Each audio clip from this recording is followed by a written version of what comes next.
السلام عليكم ورحمة الله وبركاته. Donc, في هذا العرض هذا غادي نحاولوا نشوفوا une synthèse sur les principales grossesses à risque. صافي. Donc ندوزو للمود بلان écran.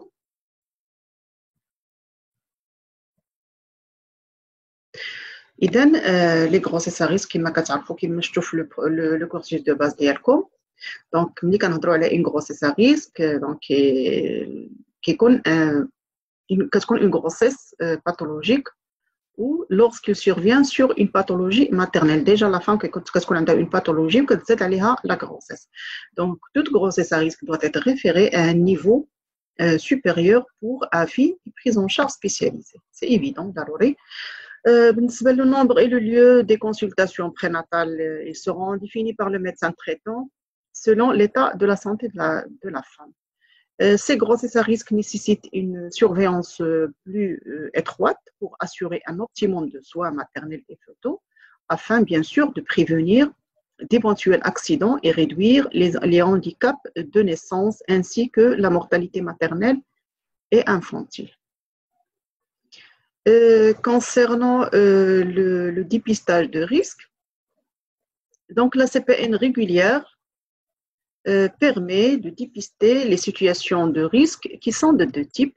On a des risques maternels, donc exemple la prééclampsie, le diabète, les hémorragies, les cardiopathies, les insuffisances respiratoires et les infections. Concernant le fœtus, donc le retard de croissance intra-utérin, la macrosomie, la prématurité et le dépassement de terme. Parfois, les deux risques peuvent exister ou généralement, certaines pathologies soit liées à la grossesse, soit associées, qui sont les risques liés qui sont le fœtus.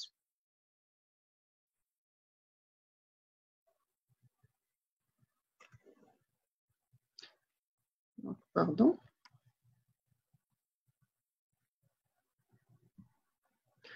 Donc, les facteurs de risque. Des antécédents médicaux et chirurgicaux, donc des pathologies cardiovasculaires, des valvulopathies, l'insuffisance cardiaque, l'hypertension isolée et les thrombophlébites, autres bien sûr pathologies. Certaines pathologies endocriniennes, l'exemple du diabète, des dysthyroïdies, des pathologies respiratoires, exemple asthme et dilatation des bronches. Pathologie hépatique, donc sérologie hépatique positive ou suivie pour une hépatite chronique. Certaines pathologies de l'œil, une forte myopie ou un décollement de la rétine. Des pathologies rénales, le syndrome vasculo-rénal, des pathologies des voies urinaires, néphro-urologiques, traumatisme du bassin et ou de la colonne vertébrale et le lupus, l'épilepsie, le VIH, l'anémie et autres pathologies. Donc, pour les antécédents gynécologiques, on retrouve des tumeurs prévias, des néogynécologiques, des grossesses qui surviennent après infécondité. Donc, ces grossesses doivent être surveillées spécialement au premier trimestre car risque de fausse couche et autres complications. Des antécédents infectieux pelviens, la pathologie tubaire connue, l'endométriose, la malformation utérine et le fibrome utérin. Certains antécédents héréditaires et comportementaux, donc exemple des facteurs maternels, des facteurs individuels, l'âge inférieur à 16 ans, le poids, une maigreur ou une obésité, une taille inférieure à 1,50 m, la consommation du tabac ou des drogues, certaines conditions socio-économiques défavorables et certains facteurs psychologiques. Concernant les antécédents obstétricaux, donc il apporte des informations précieuses en termes de risque. L'exemple de l'avortement spontané ou provoqué, répété 2 fois, donc qu'est-ce qu'on a un problème de maladie abortive, il y a bien sûr une pathologie sérieuse de la grossesse. Les menaces d'accouchement prématuré ou accouchement prématuré et la mort fœtale in utero.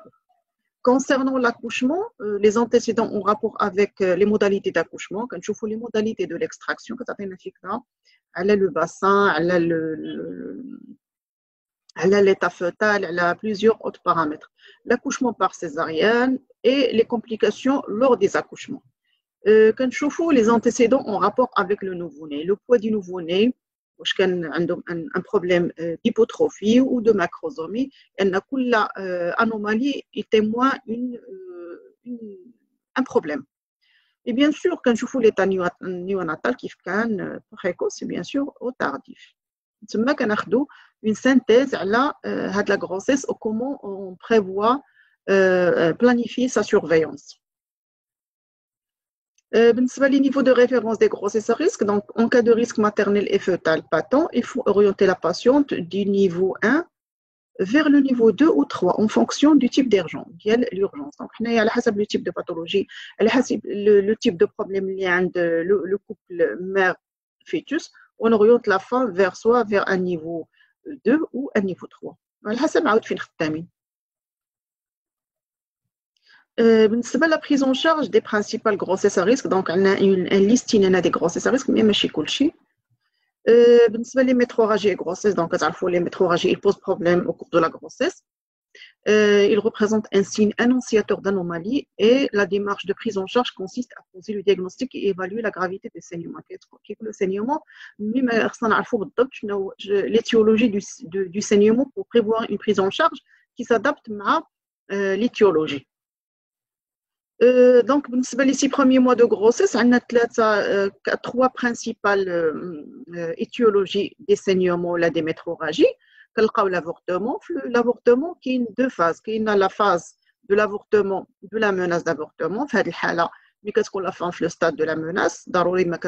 Une échographie de viabilité de l'œuf, parce qu'on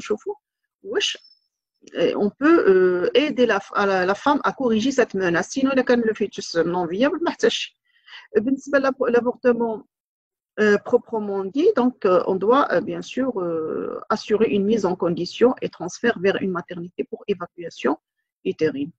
La grossesse extra-utérine, donc la gravité de la grossesse extra-utérine ou la nature urgente de la prise en charge de cette pathologie sérieuse de la grossesse, qui est un saignement noirâtre, qui est minime, donc sépia, de couleur sépia, associé à des douleurs pelviennes annexielles et bien sûr un utérus de volume subnormal.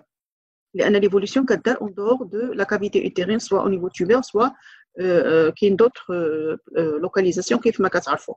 Donc, nous avons la pathologie, bien sûr, de façon précoce pour l'évacuer et la prendre en charge de façon sérieuse. بالنسبة la grossesse molaire, donc c'est une étiologie de cette métrorragie. Donc la patiente est présente في هذه الحالة كيكون عندها des signes sympathiques exagérés de la grossesse ou كيكون عندها des métrorragies.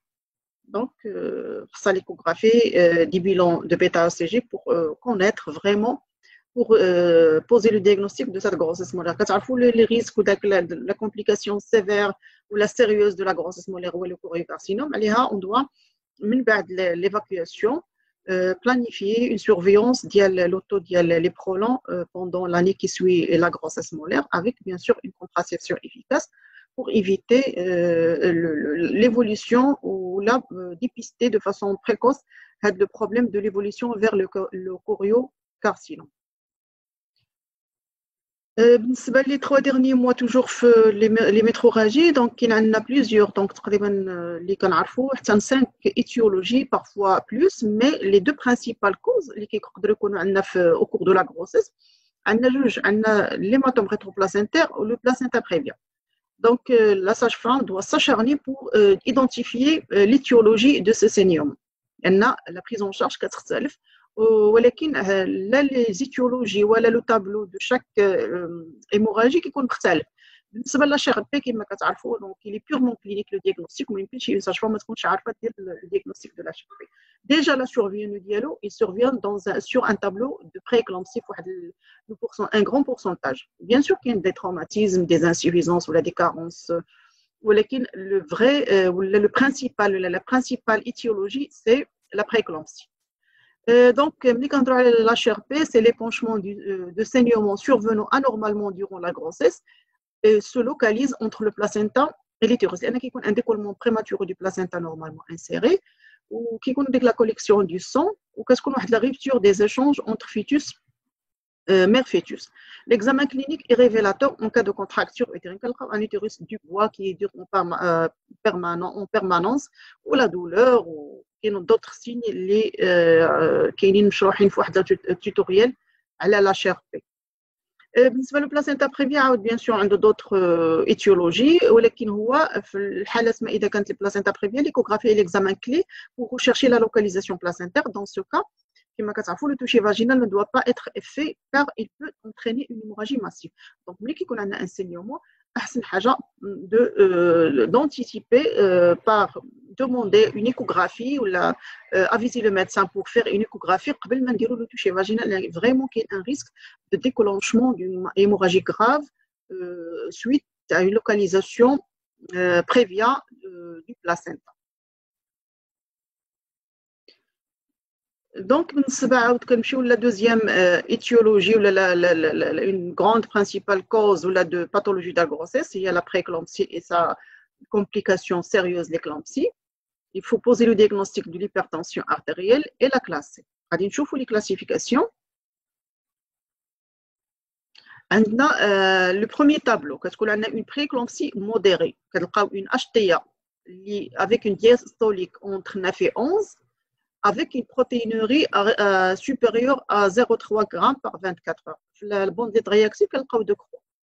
On a la notion de la gestationnelle. La prééclampsie, il survient au-delà de 20 semaines d'aménorrhée. Donc, il y a des paramètres. La gestationnelle, c'est la tension artérielle, la diastolique, c'est ce qu'on met bien 9 و 11. La protéinurie massive, la bande de croix, ou là, il a donné la protéinurie de 24 heures, il a 0,3 g par 24 heures. Le deuxième tableau, est sévère ou urgent. Bien sûr, la prééclampsie sévère, c'est une urgence vitale avec une tension de 71 et une protéinurie massive supérieure à 2 grammes. La protéinurie de 24 heures. Bien sûr, la planification, il y a d'autres tableaux d'HTA, il a déjà le cours qui a le cours. Les deux principaux tableaux, au niveau du ministère de la Santé, il y a plusieurs recommandations de bonnes pratiques, plusieurs arbres décisionnels pour prendre en charge les deux types de pathologies, surtout les recommandations de bonnes pratiques. بالنسبه لي كومبليكاسيون دو لا بريكلامسي كما كتعرفوا كتعطي واحد المجموعه طويله واحد لا ليست طويله ديال لي كومبليكاسيون. عندنا دي كومبليكاسيون ماتيرنيل كتعطي دي زوديم امبورطون اون اتش تي اس سيفير supérieure à 16 11 une protéinurie supérieure à 3 grammes par jour par 24 heures, élévation de la créatinine, des céphalées et troubles visuels, des douleurs épigastriques, le HELP syndrome, la CVD, l'œdème pulmonaire, l'insuffisance rénale aiguë et la HRP. Bien sûr, l'éclampsie peut survenir avant l'accouchement, ce qui pose une évacuation utérine rapide ou pendant l'accouchement ou quelques heures ou jours après l'accouchement. بالنسبة les complications fœtales, نلقاو l'hypotrophie, la prématurité, la mort fœtale in utero, le retard de croissance en intra-utérin, l'oligoamniose sévère et des anomalies du rythme cardiaque fœtal. Nota bene, donc si la patiente présente une prééclampsie modérée, la référer vers la consultation des grossesses à risque. Bien sûr, il y a une prééclampsie sévère, la référer en urgence, donc contrôle les urgences obstétricales, et doit être la mise en condition et le transfert en urgence à la maternité pour hospitalisation. C'est pas une autre pathologie, le diabète et grossesse. Donc, في هذا السنس راه كاين ان توتوريال اللي هو تري اكسبليسيت اللي غتقدروا ديجا وجدناه بارطاجيتو معكم. دونك كما كتعرفوا لو diabète gestationnel est un trouble de la tolérance glucidique conduisant à une hyperglycémie de sévérité variable. Il est diagnostiqué pour la première fois pendant la grossesse. هذه donc définition de l'OMS. سؤال qui dépistait donc les femmes présentant au moins un des facteurs de risque suivants, soit des antécédents familiaux de diabète, des antécédents de diabète gestationnel, donc le diabète gestationnel de la grossesse, une surcharge pondérale, donc entre parenthèses, les femmes obèses ils sont considérées diabétiques leur grossesse, comme une femme diabétique, la glycosurie ou là, l'âge maternel supérieur ou égal à 35 ans. Il a les femmes qui ont des antécédents obstétricaux, les infections urinaires à répétition, la macrosomie fœtale, la morinité ou néonatale, des malformations, plus de désavortements ou là certains hydramnioses inexpliquées. Donc, ce sont les critères de dépistage. Prise de poids, pardon, et prise de poids exagérée pendant la grossesse. Quand et comment dépister lors de la première CPN chez une patiente à risque. Donc, une femme qui a un risque de la liste. Donc, le premier trimestre, quand on a une glycémie à jeun, que je vous les chiffres. Il a quand les chiffres de la glycémie à jeun sont supérieurs ou égaux à 1,26 g, donc diagnostic de diabète de type 2 est posé. Il a pris la glycémie à jeun est comprise entre 0,92 et 1,25. Le diagnostic de diabète gestationnel est posé. Si le diagnostic de diabète gestationnel de type ou de type 2 par la glycémie à jeun est fait au premier trimestre de la grossesse, le test de deuxième trimestre n'est plus nécessaire. Le deuxième trimestre, donc, au deuxième trimestre, entre 24 et 28 semaines d'aménorrhée, chez une patiente à risque en l'absence de glycémie à jeun faite au début de la grossesse ou si cette glycémie était normale. L'hyperglycémie provoquée par voie orale à 75 grammes de glucose. On dit un test à jeun à 1 heure, à 2 heures après ingestion de 75 grammes de glucose. Si les valeurs anormales, il considère les valeurs anormales si il a pris une glycémie à jeun qui est supérieure ou égale à 0,92 grammes par litre ou une glycémie à 1 heure supérieure ou égale à 1,80 g ou une glycémie à 2 heures supérieure ou égale à 1,53 g. Donc, diabète gestationnel, si au moins une valeur anormale parmi les trois mesures. Un chiffre les chiffres normaux, soit à jeun, soit à 1 heure, soit à 2 heures, donc soit diabète gestationnel. Pas de diabète gestationnel, il a que les trois valeurs sont normales. Bien sûr, ne pas répéter le dépistage ultérieurement. Au troisième trimestre, chez les femmes à risque qui n'ont pas eu de dépistage pendant la grossesse, une glycémie à jeun au minimum doit être réalisée. Donc, les femmes qui le bilan, nous avons un bilan au troisième trimestre.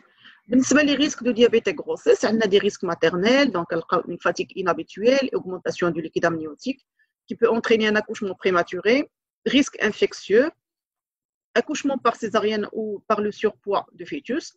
Les risques photo, on a la macrosomie, l'hypoglycémie, l'hypocalcémie, les difficultés respiratoires néonatales et l'ictère néonatal. La conduite à tenir devant un diabète à grossesse, un diabète non connu avant la grossesse, faire une glycémie à jeun, chercher les facteurs de risque, si présence de diabète prise en charge, si résultat normal suivi habituel de la grossesse. Diabète connu avant la grossesse, donc un plan d'alimentation sera élaboré et si ce n'est pas suffisant, on passera à la prescription d'injection d'insuline. Les antidiabétiques oraux ne sont pas recommandés pour la grossesse. Donc, les femmes à alimenter avant le projet de grossesse ou qui le traitement, qui refont les antidiabétiques oraux, il est quand même qui rejoignent l'insuline pour démarrer la grossesse dans de bonnes conditions avec une glycémie qui est normale. L'accouchement prématuré, donc la définition d'ILO, c'est le travail qui peut survenir entre 22 et 37 semaines d'aménorrhée. Il se manifeste par la présence des contractions utérines associées par des modifications cervicales et parfois des membranes rompues. C'est la définition. Le diagnostic différentiel. On a une menace d'accouchement prématuré sans rupture prématurée de membrane. Des contractions utérines physiologiques évoluant depuis plusieurs jours ou semaines sans modification cervicale, ce qui nécessite un repos et surveillance si absence de facteurs de risque associés. Dans ce cas, l'hospitalisation n'est pas obligatoire. On a le deuxième tableau, une menace d'accouchement prématuré avec rupture prématurée de membrane. Un écoulement vaginal abondant et continu, accompagné ou pas de contraction utérine et suivi d'un accouchement dans les délais assez courts et augmente le risque infectieux. Les étiologies, donc, qui ont des causes maternelles, les infections aiguës, des malformations de l'utérus, des infections cervico-vaginales, une béance cervico-isthmique, des causes ovulaires, la distension utérine, hydramniose et grossesse multiple, des causes fœtales, l'infection fœtale et les malformations congénitales. بالنسبة les pathologies liées à la prématurité, le problème d'hypoglycémie, d'hypocalcémie, la détresse respiratoire, des complications neurologiques et digestives, un ictère, une anémie et l'infection. Les examens complémentaires en cas de menace d'accouchement prématuré, donc un examen hospitalier pour rechercher un signe d'infection, un toucher vaginal pour voir l'état du col, modification et effacement et dilatation, un examen cytobac des urines, un prélèvement vaginal en cas de rupture prématurée de membrane, l'échographie et le monitoring.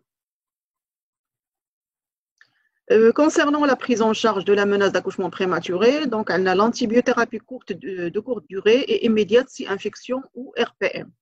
Elle a la corticothérapie avant 34 semaines et la tocolyse, on peut aller jusqu'à 34 semaines si supérieur à 35 semaines, pas de tocolyse.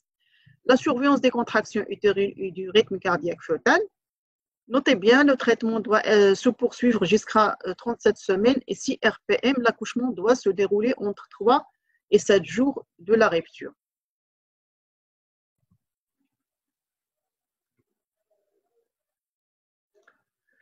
Donc, la fièvre et grossesse, plusieurs pathologies infectieuses peuvent donner une fièvre, mais ou autres, bien sûr, pathologies. Les principales pathologies qui ont une fièvre. Donc, la fièvre chez la femme enceinte se définit par une température rectale supérieure ou égale à 38 degrés au repos. Il est souvent en rapport avec une infection bénigne et nécessite une prise en charge rigoureuse et adaptée. Les principales étiologies, donc la listériose, donc un syndrome pseudo-grippal de résolution spontanée, puis hyperthermie importante, 3 semaines ou fièvre isolée, douleur lombaire, signes urinaires, digestifs, méningés, plus rares. La listériose donc donne comme conséquence des fausses couches spontanées, des accouchements prématurés, la mort fœtale in utero et la souffrance fœtale. Donc, la deuxième étiologie, la pyélonéphrite aiguë, donc fièvre élevée à 40 degrés, dysfonctionnel urinaire, des douleurs lombaires spontanées ou provoquées à l'ébranlement des fosses lombaires, le plus souvent localisées à droite, syndrome infectieux et inflammatoire à la biologie. Le diagnostic se fait par l'échographie rénale et l'examen cytobac des urines et l'antibiogramme. Troisième étiologie, la chorioamniotite. C'est l'infection de la cavité amniotique, le plus souvent secondaire à une rupture prématurée des membranes par contamination ascendante. La clinique est un tableau de menaces d'accouchement prématuré fébrile et douleurs abdominales diffuses avec liquide amniotique teinté purulent et signes de souffrance fœtale.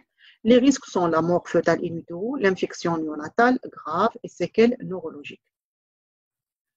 Autre étiologie, donc certaines infections materno-fœtales telles que la rubiole, la toxoplasmose, la syphilis, le VIH, certaines hépatites virales, herpès et autres infections, des causes digestives, l'appendicite aiguë, la cholestite aiguë et la gastro-entérite.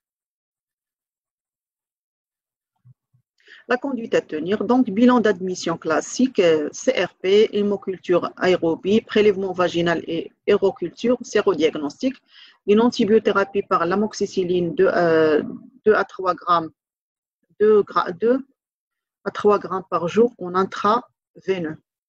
Dans les suites de couches, pour suivre l'antibiothérapie, une céphalosporine de 3e génération, 3 grammes par 24 heures jusqu'au résultat des prélèvements. La mort fœtale in utero, donc la mort in utero est l'arrêt de toute activité cardiaque du fœtus après la fin du premier trimestre de la grossesse est confirmée par échographie. Les étiologies, donc la prééclampsie, le diabète, les endométrites, l'apoplexie utéroplacentaire, le placenta prévia, une anémie pernicieuse, donc les infections surtout virales et les traumatismes. Les complications, donc la rupture des membranes peut être à l'origine d'une infection et dans ce cas, il faut intervenir d'accélérer l'expulsion s'il est trop lente pour éviter une infection maternelle. L'évolution générale, l'expulsion se fait le plus souvent par voie basse et assez rapidement, parfois 3 à 15 jours. Concernant l'allo-immunisation photomaternelle, l'allo-immunisation anti-rhésus D, responsable d'anémie fœtale et néonatale sévère, ainsi que d'ictère néonatal grave, sa fréquence a considérablement diminué depuis la généralisation des injections d'immunoglobulines anti-T chez les femmes rhésus négatives au cours de la grossesse et après l'accouchement. Le dépistage est obligatoire dans le groupage sanguin rhésus et la recherche d'agglutinine irrégulière ces femmes rhésus négatives ou ses antécédents de transfusion. Concernant la cardiopathie et grossesse, la grossesse chez la cardiaque constitue un risque pour la mère ou le fœtus. On distingue les cardiopathies acquises, rétrécissement mitral plus fréquent, les cardiopathies congénitales plus fréquentes, communication interauriculaire et communication interventriculaire, et des cardiopathties traitées chirurgicalement. Donc, il y a un algorithme de prise en charge de la cardiopathie et grossesse. Elle est le stade de la cardiopathie, les stades 1 et 2, consultation cardio-obstétricale. Il y a des signes fonctionnels négatifs, donc le repos, on conseille le repos, l'hospitalisation à 36 semaines d'aménorrhée. Il y a des signes fonctionnels positifs, le repos, le régime sans sel et les digitaliques, hospitalisation à 32 semaines. Le stade 3 et 4, échec de traitement médical, rétrécissement mitral, cardiopathie cyanogène, donc inférieur à 20 semaines, interruption thérapeutique de la grossesse. Donc, c'est ça pour le cours qui est les grossesses à risque. Donc, il y a des questions, les chez Haja. Marhaba.